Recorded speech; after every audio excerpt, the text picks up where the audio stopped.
అప్పులన్నీ తీరిపోతాయి, మొండి బాకీలు తొందరగా వసూలవుతాయి.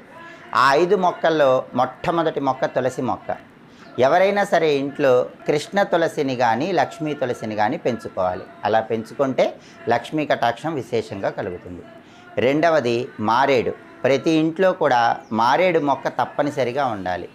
ఏ ఇంటి ఆవరణలో అయితే మారేడు మొక్క పెంచుతూ ప్రతి శుక్రవారము కూడా మారేడు మొక్క దగ్గర దీపం పెట్టి శ్రీ వృక్షాయై శ్రీనివాసాయై నమః అని 11 సార్లు చదువుకుంటారో ఆ ఇంట్లో లక్ష్మీదేవి గల్లు గల్లుమని నాట్యం చేస్తుంది.